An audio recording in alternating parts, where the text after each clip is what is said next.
বাইকের ব্যবহারে সাধারণভাবে কোনো নিষেধাজ্ঞা নেই।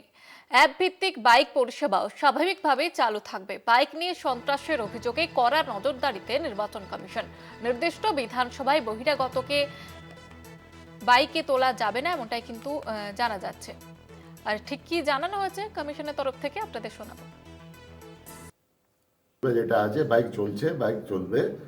বাইকে আপনি নিয়ে একদম গ্রুপ অফ বাইক নিয়ে ওখানে হুমকি দেবেন। যেখানে অনেক জেলাতে আমি গেলাম, সব জেলাতে এটাই আছে কি বাইক নিয়ে লোক আছে, বাড়ি বাড়ি গিয়ে হুমকি দিচ্ছে, এসব দিচ্ছে। This cannot be allowed. And আপনার রেস্ট্রিকশন আছে বাইক ইভিনিং 6 PM থেকে মর্নিং 6 AM পর্যন্ত আছে। পিলিয়ন রাইডের উপর আপনার রেস্ট্রিকশন আছে, যেটা প্রত্যেকবারই ইসে গাইডলাইন মধ্যে থাকে। পিলিয়ন রাইডিং শুধু করতে পারেন আপনি ফ্যামিলি মেম্বার্সকে নিয়ে on the day of election. Plus এবার और একটু রেস্ট্রিকশন হয়ে যাবে, क्योंकि পুলিশ আর আমার সিএপিএফ সরু গলিতে ঢোকার জন্য বাইক চেয়েছে। আমরা বললাম কি যেমন আপনি বড় গাড়ি আপনি হায়ার করেন, রেকুজিশন করেন, বাস রেকুজিশন করেন, 4 হুইলার রেকুজিশন করেন, ওরকম আপনি মোটরসাইকেল প্রয়োজন হবে রেকুজিশন করবেন।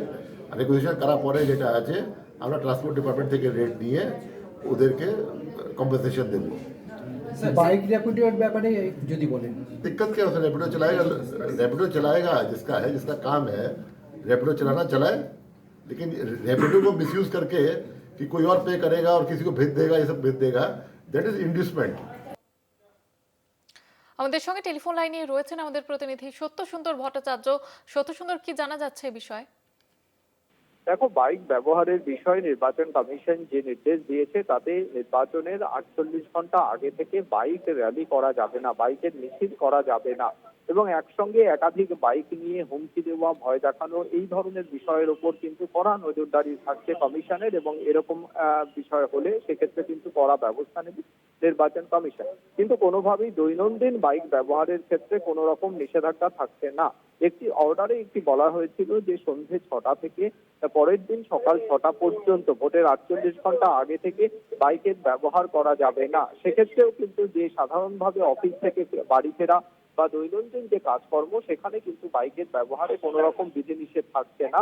তবে অন্য বিধানসভার কোনো ব্যক্তিকে বাইকে সওয়ার করা যাবে না। শুধুমাত্র নির্দিষ্ট বিধানসভা এলাকার যিনি ভোটার বা যিনি ব্যক্তি রয়েছেন তাকেই বাইকে সওয়ার করা যাবে।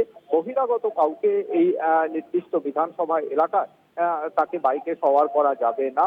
বা একসঙ্গে একাধিক বাইক নিয়ে হুমকি দেওয়া, ভয় দেখানো, এই ধরনের ঘটনার উপরও কিন্তু বিশেষ নজর থাকবে নির্বাচন কমিশনের, এমনটাই জানা যাচ্ছে। এবং একই সঙ্গে অ্যাপ নির্ভর যে সমস্ত বাইকের পরিষেবা রয়েছে সেই সমস্ত ক্ষেত্রেও কিন্তু সমানভাবে সেগুলো সচল থাকবে, কোনো রকম তাতে কোনো বিধিনিষেধ থাকছে না বলে জানিয়েছে নির্বাচন কমিশন। ধন্যবাদ জানাবো সত্য সুন্দর।